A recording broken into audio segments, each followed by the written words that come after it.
Bismillahirrahmanirrahim. Assalamualaikum warahmatullahi wabarakatuh. Selamat pagi anak-anak. Semoga kita senantiasa dalam keadaan sehat walafiat dan tetap semangat untuk mengikuti kegiatan BDR dari rumahnya. Di semester 2 ini untuk pelajaran matematika yang akan kita pelajari di materi pertamanya adalah teorema Pitagoras, di mana nanti akan kita pelajari di sini ada 5. Yang pertama yaitu sifat teorema Pitagoras, yang kedua rumus dari teorema Pitagoras, ketiga panjang sisi segitiga siku-siku, yang keempat tripel Pitagoras, yang terakhirnya adalah contoh soal yang akan kita bahas. Sebelum kita mempelajari sifat-sifat dari teorema Pitagoras, kita akan membahas terlebih dahulu apa itu teorema Pitagoras. Teorema Pitagoras merupakan sebuah aturan matematika yang biasa dipakai dalam menentukan panjang dari salah satu sisi suatu segitiga siku-siku. Teorema hanya berlaku untuk segitiga siku-siku. Jadi, teorema Pitagoras itu hanya dapat digunakan untuk segitiga siku-siku, ya.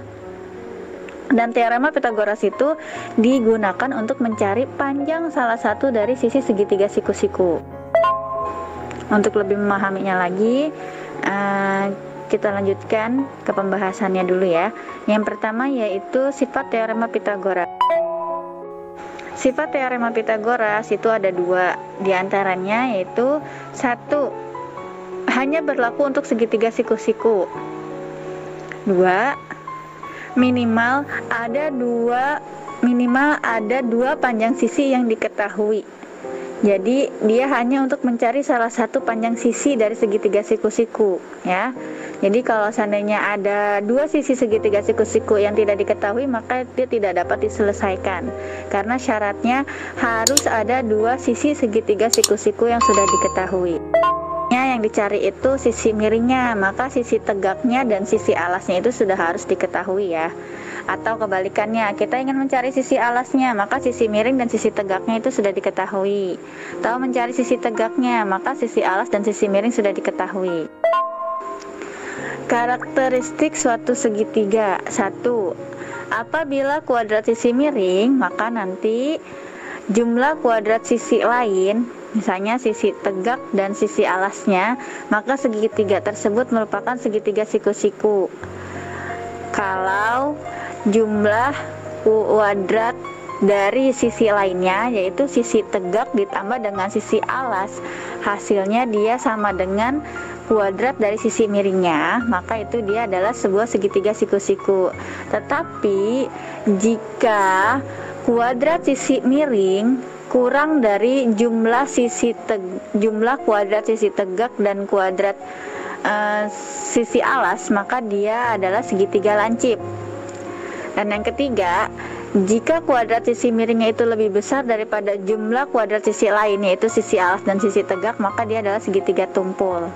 Jadi kuncinya, kalau sisi miring sama dengan sisi tegak ditambah dengan sisi panjang, ditambah alas, maka dia adalah segitiga siku-siku. Tapi kalau sisi miringnya kurang dari sisi tegak dan sisi alasnya, maka dia adalah lancip. Kalau sisi miringnya lebih besar dari sisi alas dan sisi tegaknya, maka dia adalah segitiga tumpul.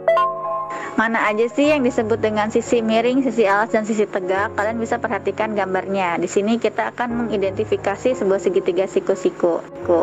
Perhatikan gambar. Sisi miring biasa disingkat dengan SM. Ini untuk mempermudahnya dulu ya. Sisi miring disingkat dengan SM, dan sisi alas sebagai SA atau sisi tegak sebagai ST. Nanti ketika dia sudah masuk ke dalam proses penghitungan, nanti dia diwakili oleh simbol yang lain. Seperti yang ada di gambar, kalian bisa perhatikan kalau sisi miring itu tepat berada di depan siku-siku dari sebuah segitiga.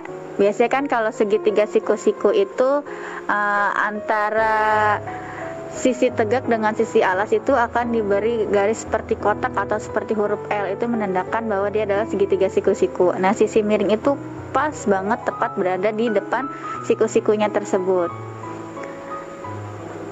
Nah, sisi miring juga berhadapan langsung dengan sudut siku-siku dari segitiga siku-siku.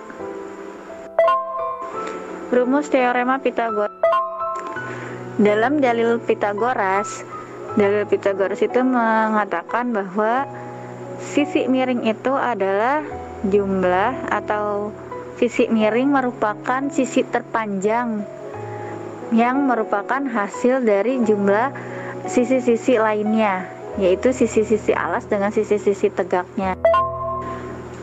Sisi-sisi alas dan sisi-sisi tegaknya disebut dengan sisi-sisi penyiku.